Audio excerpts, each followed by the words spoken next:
তাদের যে উচ্চারণ দেখলাম, তাদের যে বলার ভঙ্গি দেখলাম, এবং যে সারা বাংলাদেশের তৃতীয়স্তম অভিনয় করছে, বিভিন্ন জায়গায় যে কৃতিত্ব দেখলাম, এতে বুঝার আর বাকি নাই যে এটা একটা মানসম্মত প্রতিষ্ঠান দাউদকান্দির মধ্যে এবং অনেক জায়গার মধ্যে। এই স্কুলের মানসম্মত বলতে বোঝায় শুধু ছাত্রছাত্রীরা, ছাত্রছাত্রীরা ভালো, তার সাথে অভিভাবকরা ভালো, এবং অভিভাবকের সাথে শিক্ষকরা ভালো, শিক্ষকদের সাথে ম্যানেজমেন্টও ভালো, ম্যানেজমেন্টের সাথে অবকাঠামো ভালো, অবকাঠামোর সাথে পরিবেশ পরিস্থিতিও ভালো। সবগুলো যখন একসাথে ভালো হয় তখনই একটা মানসম্মত প্রতিষ্ঠান হয়, এবং ওইখান থেকে মানসম্মত শিক্ষার্থী বাইর হয়। আমি দীর্ঘদিন যাবৎ শিক্ষা প্রতিষ্ঠানের সাথে জড়িত। আমার বয়স যখন 26 বছর, তখন আমি আগারগাঁও তালতলা স্টুডেন্ট কলেজ, ঢাকার মধ্যে অনেক বড় স্টুডেন্ট কলেজ, ওদের আমি গভর্নিং বডির মেম্বার ছিলাম। ওদের সভাপতি তখন ছিল জাহাঙ্গীর কবির, বর্তমানে মন্ত্রী, ওই সময় এলজিডি মন্ত্রী ছিল, তার সাথে আমি মেম্বার ছিলাম। সুতরাং শিক্ষা প্রতিষ্ঠানে ছোটবেলা থেকে জড়িত। আমি দাউদকান্দির ছাত্র ছিলাম। আমি কতটুকু পারছি তা জানি না, আমিও দাউদকান্দি ছিল, ছিলাম।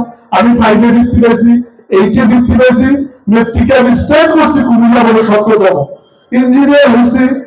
আমি 1 ঘন্টার পরীক্ষায় আমার কাছে পাস করছে। বিশেষ করে ছাত্রদের তোমরা অনেক ভালো, তোমরা অনেক বড় হইতে পারবা, তোমাদের ভিতরে সুন্দর একটা ভবিষ্যৎ আমি দেখতেছি। যে সুশৃঙ্খল ভাবে তোমরা বসে আছো, যে ধৈর্য সহকারে বসে আছো, একই কারণে তুমি অত্যন্ত ভদ্র, এবং তোমাদের ভিতরে পারিবারিক শিক্ষা অনেক বেশি, প্রাতিষ্ঠানিক শিক্ষার পাশাপাশি। যাই হোক, এখন ছাত্রদের তোমরা একটু আমার দিকে তাকাও। তোমরা তো অনেক বড় হইতে চাও, চাই না? তোমরা একদিন এক সময় বড় অফিসার হইবা, বড় ব্যবসায়ী হইবা, বড় শিক্ষাবিদ হইবা, কৃষিবিদ হইবা, চিকিৎসক হইবা, মানে ভালো জায়গায় যেতে চাও। ভালো জায়গায় গেলে কি হইব? ভালো পড়বা, ভালো খাইবা, ভালো থাকবা, আরামাস করবা, সুন্দর জীবনযাপন করবা। তো এই ভালো থাকার জন্য, ভালো করার জন্য, ভালো জায়গায় যাওয়ার জন্য তোমরা 2টা কাজ করবা। 2টা কাজ কি? একটা কাজ হচ্ছে ভালো মতো শিক্ষকদের কথা মেনে নিয়মিত পড়াশোনা করবো, প্রতিদিনের পড়াটা প্রতিদিন শেষ করে ফেলে। এটা একটা কাজ। আর আরেকটা কাজ শিখিয়ে দেওয়া যায়, এটা করতে কোনো লাগে না, টাকা পয়সা লাগে না। এই কাজটা তোমরা যদি করতে পারো, তোমরা অবশ্যই অবশ্যই তোমরা বড় হইবা, অনেক সম্মানিত হইবা, কোনোদিন তোমাদের অভাব থাকবে না। সে কাজটা হচ্ছে তোমরা তোমাদের মা বাবার কথা শুনবা, মা বাবার খেদমত করবা। যে লোক মা বাবার খেদমত করছে, মা বাবা যদি খুশি থাকে সন্তানের উপর, আমি চ্যালেঞ্জ করে দিলাম, এই সন্তান কোনদিন তার বিপদ হবে না, কোন সমস্যা হলে সমাধান হয়ে যাবে, তার বাপের অভাব হবে না, সম্মানের অভাব হবে না, ইজ্জতের অভাব হবে না। তোমরা মা বাবার খেদমত করবা। মা বাবা যার প্রতি খুশি সে কামিয়াব হয়ে গেছে, নিশ্চিত থাকো। মা বাবার কোনো কষ্ট না, তোমার এইরকম লেখাপড়া করার কোনো লাভ নেই, কিছু দিতে পারবে না। সুতরাং তোমার মা বাবার কথা শুনতে হইব, মা বাবার খেদমত করতে হইব। নিজে না খাইয়া মা বাবা খাওয়াইতে হইব, নিজে না পড়া মা বাবা করাইতে হইব। দেখবো অনেক দামি হয়ে যাবে। এই ছোটবেলাতে ট্রাই করো। যারা মা বাবার খেদমত করেছে তারাই সমাজে প্রতিষ্ঠিত হয়েছে, সমাজে সম্মান হয়েছে, এবং বিপদ আমাদের রক্ষা হয়েছে, বড় হয়েছে। শিক্ষা দীক্ষার মেধা বুদ্ধিও আল্লাহ বরকত দিছে, বাড়াই দিছে। সুতরাং তোমরা মা বাবার খেদমত অবশ্যই করবা। আরেকটা কাজ করো, যদি বড় হও তোমরা অনেক সম্মানিত প্রতিষ্ঠিত হও, এটা আমার একটা পরামর্শ, উপদেশ। এটা হচ্ছে তোমার বড় হইলে চেষ্টা করবো যে তোমাদের এলাকায়, যার যার এলাকায়, গ্রামে, বাড়িতে সাধ্য অনুযায়ী তোমরা এলাকার উন্নয়ন করবা, এলাকার বিভিন্ন ভালো কাজের সাথে শরীর করবা। অনেক মানুষ অসহায় চিকিৎসা করতে পারবে, তাদের সাথে শরীর করবো, তোমার সাধ্য মনে একটু হেল্প করবা, উপকার করবা, আত্মীয় স্বজনদের উপকার করবা, যতটুকু তোমার ক্ষমতা এলাকার কাজ করবা, এলাকার জন্য করবা, নিশ্চিত থাকো তোমার ফল ভালো হবে, দুনিয়াও কামিয়াবি না, মরার পর আখিরাতে কামিয়াবি না। সুতরাং আমার কাছে এই তিনটা জিনিস গুরুত্বপূর্ণ। একটা হলো ভালো লেখাপড়া করা, মা বাবার খেদমত করা, মা বাবাকে খুশি করা, সুশৃঙ্খল জীবনযাপন করা, এলাকার জন্য যতটুকু পারো সাধ্য অনুযায়ী আত্মীয় স্বজন, বাড়ি, গ্রামের, মহল্লা সকলকে যতটুকু পারো উপকার করবা, দেখো ভালো হবে। আর 5 ওয়াক্ত নামাজ পড়বা। তো যাই হোক, তোমাদের এমন একটা সুন্দর প্রোগ্রামে আসতে হবে। আমি একটু অসুস্থ, তারপরে আসতে হবে। আমি নিজেরও আমার কাছে ভালো লাগতেছে যে খুব একটা সুন্দর প্রোগ্রাম আমি দেখলাম। লোক জনসংখ্যা বেশি হলেই বড় না, কথা আছে দুষ্ট হয়ে যাচ্ছে, শূন্য গোয়ার ভালো। তোমাদেরকে একটা কথা বলে দেন, ওই যে ভারতের একজন প্রেসিডেন্ট ছিল আবুল কালাম আজাদ, তোমরা তো নাম শুনছো কিনা? উনি সবগুলা একটা পাখি পালছিল, কিছুদিন পরে পাখিটা চলে গেছে। এরপর উনি সবগুলো আরেকটা কাঠবিড়ালি পাচ্ছে, কাঠবিড়ালিটা অনেকদিন থাকতে খাইয়ে কাঠবিড়ালি চলে গেছে। তো উনি করলেন আদর করতে কিসে, আদর করলাম, খাওয়াইলাম, এত যত্ন করলাম, কিন্তু পাখিটাও চলে গেল ফাঁকি দিয়া, কাঠবিড়ালিও চলে গেল ফাঁকি দিয়া, কি করতে পারি? তখন উনি অনেক চিন্তা করে একটা গাছ লাগাইল। গাছ লাগানোর পরে ওই পাখি সেখানে বাসা বাঁধছে, ওই কাঠবিড়ালি সে বাসা করছে। তো সুতরাং তোমরা পাখি আর কাঠবিড়ালি না দেবে, গাছ লাগাও, দেখো পাখি কাঠবিড়ালি দিতেই আসবে তোমার কাছে। ঠিক আছে? তোমরা মানুষের মতো মানুষও নিজেকে যোগ্য করে তোলো, দেখবে যে তোমার নিচে সবাই ঘুরতেছে, তুমি কারো নিচে ঘুরে রাখবে না। এখন ঘুরবার যে সময়টা বের করবা, এই সময়টা পড়াশোনা কাজে লাগাও, নৈতিক শিক্ষার কাজে লাগাও, দেখবা যে তুমি প্রতিষ্ঠিত হয়েছো, তোমার নিচে লোকগুলো ঘুরবে, তোমার ঘুরে রাখবে না। নিজেকে যোগ্য করে তোলো, পড়াশোনা করো, আর প্রতিদিনও পড়ো, প্রতিদিনই শেষ করে পড়ে যায়। এইগুলো সব আমার একটা পরামর্শ। আজকের পড়া আজকে শেষ করবা, এটা কালকের জন্য রেখে দিবা না। তোমাদের অনেক মেধা আছে, বুদ্ধি আছে, আমি দেখতেছি। তোমরা চাইলেই পারবা, তোমরা চাইলে সারা বাংলাদেশ কেন পৃথিবীর মধ্যে তোমরা সেরা দিতে পারবা। আমি আমেরিকায় গেছি, লন্ডন গেছি, জার্মানি গেছি, সুইজারল্যান্ড গেছি, দক্ষিণ কোরিয়া গেছি, চীন গেছি, সৌদি আরব গেছি, হজ করে আসছি। আরো অনেক দেশ আছে, সিঙ্গাপুর, মালয়েশিয়া, ইন্দোনেশিয়া, এরকম বহু দেশ আল্লাহ আমার সফর করেছে। আমি দেখছি অনেক ইউনিভার্সিটি প্রফেসরদের সাথে কথা বলছি, দেখছি বিদেশি ছেলে, আমাদের বাংলাদেশের ছেলে মেয়েদের মেধাবৃত্তি এর অর্ধেকও পাবো না। তারা উন্নত দেশ, তার সুশৃঙ্খল জীবনযাপন করে, তাদের মধ্যে সততা আছে, নিষ্ঠা আছে, যার কারণে তারা অনেক ভালো করতেছে। তোমার মেধাবৃত্তি যদি আমাদের সুশৃঙ্খল হবে, নিষ্ঠার সাথে তোমরা এই মেধাগুলো কাজে লাগাও, তোমরা সারা পৃথিবীর মধ্যে বাস করবা।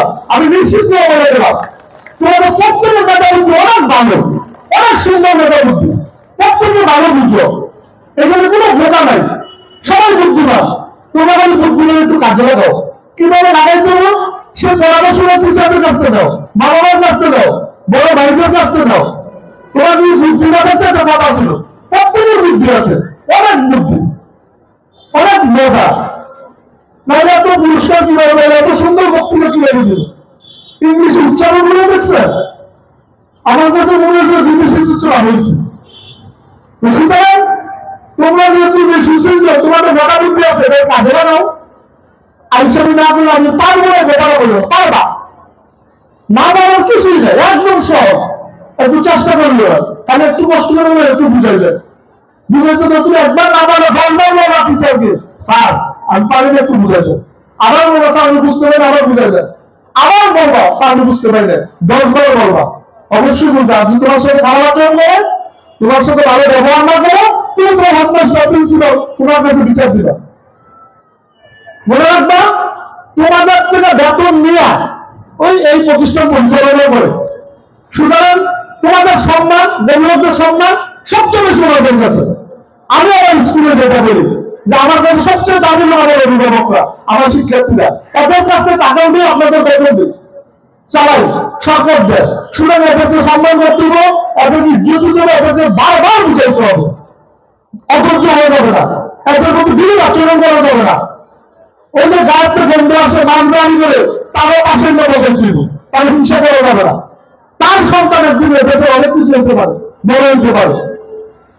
মানুষকে অহংকার দেবার দেখানো যাবে না, টাকা চুরি করা যাবে না, ধ্বংস অনিবার্য, মনে রাখবেন। আমি একটা প্রতিষ্ঠান করতেছি, দায়িত্ব নিতে একটি ইন্ডাস্ট্রি স্টোরেজ। তো আমার অনেকে বুদ্ধি দিচ্ছে, আপনি সরকারি অফিসাররা এত বড় প্রতিষ্ঠান করেন, আপনার তো দুদুকে ধর্ম, এই ধর্ম, সেই ধর্ম ভয় দেখা আপনি রাখেননি আপনার মত। আমি তো চলে নানান লোক শুনতে করতে পারতাম, কেউ জানতো না। কিন্তু আমি দায়িত্ব নিয়ে করতেছি কেন? যদি 4 বছর লোক চাকরি করে কর্মসংস্থান হয়, তো দায়িত্ব নিয়ে 500 পরিবার খাইয়ে আসতাম আমার এলাকার। আল্লাহ রাসূল যখন মক্কাতে মদিনায় গেছে, বারবার মক্কা শরীফের দিক তাকাইয়া তার জন্মভূমির দিক তাকাইয়া চোখের পানি করেছে। নবী যদি তার নিজের জন্মভূমির জন্য চোখের পানি মারা করে জন্মস্থানকে মারা করতে পারে, তা আমি কেন আমার জন্মস্থানকে মারা করতে পারবো না? আমি তখন বলছি যে দায়িত্ব নিবাসীর জন্য এই প্রতিষ্ঠানটা করতে গেলে যদি আমার জেল হয়, ফাঁসি হয়, আমার তো মৃত্যু আসি একদিন, আমি তো মরবো নাকি বেঁচে থাকবো চিরজীবন? তা আমার মৃত্যু এইভাবে থাকলে যাদের যারা থাকবো তাদের বলতে পারবো, এই দায়িত্ব নিবাসী তোমাদের জন্য আমি করতে আজকে যাবে ইতিহাস সাক্ষী দিবে যে আমি আমার এলাকার লোক জোরে কোনো প্রতিষ্ঠা করতে যাই আজকে আমি যাবে। সুতরাং আমি এগুলো ভয় করি না, আমি এলাকার জন্য বলছি, এলাকার মানুষের জন্য বলছি। যা বলি আমার ব্যক্তিগত কারণটা হইতেছে না। ওইখানে দেখবেন আপনার অনেক তরিতরকারি পাবেন, সবজি পাবেন, ফল পাবেন, আদা রসুন পেঁয়াজ করে মাছ তরকারি পাবেন। যে বাজারটা 500 টাকা পাবে, এটা 300 টাকা পাবেন। তো এদিকে আপনাদের জন্য সেফ না? 1000 টাকার বাজার 700 টাকা পাবেন, অনেক কমে। যে তরকারি 80 টাকা দেবেন, এটা 40 টাকা দেবেন। যে আপনি 250 টাকা 200 টাকা দেবেন, যেটা 200 150 টাকা পাবেন। দায়িত্ব নেই। তো এটাই আমার এলাকার লোকের সুবিধা নেই। আবার যারা চাকরি করবো তাদেরও কর্মসংস্থান হইল। তো চিন্তাটা এরকম থাকতে হবে এলাকার জন্য, নিজের জন্মস্থানের জন্য। যাই হোক, আমি কথা অনেক বলে বললাম, আপনাদেরকে বিরক্ত করলাম। যাই হোক, তোমাদের যেহেতু মেধা বুদ্ধি আছে, যেহেতু আমি পরিষ্কার দেখতেছি তোমাদের অনেক বুদ্ধি, আলহামদুলিল্লাহ, তোমরা অনেক বড় হতে পারো, প্রত্যেকের বুদ্ধি আছে এখানে। তোমরা শুধু খালি বুদ্ধিটা কাজে লাগাইবা, শিক্ষকদেরকে যত বড় শিক্ষকদের কাছ থেকে আদায় করে নিবা, না পারলে হাত তুলবা। কি জন্য আমি এটা বুঝি নাই, বুঝাই দেয়। ওনারা তো বুঝাই দেওয়ার জন্য লাগছে, ওনার কাজ হলো বুঝাই দেওয়া নাকি? তোমার পিঠানো বুঝাই নিবা, না বুঝলে আবার জিজ্ঞাসা করবা। তারপর তোমাদের মেধা বুদ্ধিতে কাজে লাগাইয়া সুশ্রী করো, তোমরা প্রতিষ্ঠিত হও। তোমরা প্রতিষ্ঠিত হইলে দেশ প্রতিষ্ঠিত হইবে, আমাদের এলাকা প্রতিষ্ঠিত হইবে। তোমাদের প্রতি আমার দোয়া হলো, আমি দোয়া করে দেওয়া তোমরা যে অনেক বড়, আমাদের চেয়ে অনেক বড় হইয়া তোমরা এলাকার অনেক উন্নয়ন করো, ভালো ভালো উজ্জ্বল করো, আত্মীয় স্বজন উঠে আসো, নিজের ব্যক্তিগত জীবনে সুখে থাকো। এবং আরেকটা কাজ তোমরা করো, ছোটবেলাতে আমি বলে দিয়ে যাই, এটি যদি বড় মানুষেরকে বলা উচিত, কিন্তু আমি ছোটবেলায় বলে যাই, একটা কাজ করো না জীবনে, সেটা তো মানুষের হক নষ্ট করো না। কারো জিনিস কেউ নিবা না, কারো হক নষ্ট করবো না, মিথ্যা কথা বলবো না।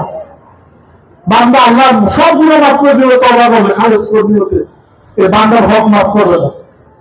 এই হকের জন্য তোমরা কঠিন হাসপাতালে আটকাইবা, এটা বড় মানুষের কথা। কিন্তু ছোট থেকে এখন তো লালন করতে হবে ভিতরে, যে আমরা কারো কোনো না বললে কারো জিনিস নিবো না, কারো জিনিস খাবো না, কারো হক নষ্ট করবো না। প্রত্যেকটা হকের ব্যাপারে আল্লাহ জবাবদিহি করতে হবে। দুনিয়ার মধ্যে কোটি কোটি টাকার মালিক হলো মানুষের টাকা পাইবা, মনের বরুদ্ধ শুরু হিসাব নিকাশ কেউ পাইবে না, পাইবে না। সুতরাং এইভাবে চলার চেষ্টা করো, দেখবো অনেক সাহায্য আসবে, সহযোগিতা আসবে। আর শেষ কথা হইবে, মা বাবার দোয়া নামিয়ে নাও। সবার ভাগ্যে মা বাবার দোয়া নসিব হয় না, এই জন্য মা বাপ খুশি রাখবা, কামিয়াব হয়ে যাবা। সবাই ভালো থাকবা। তোমাদের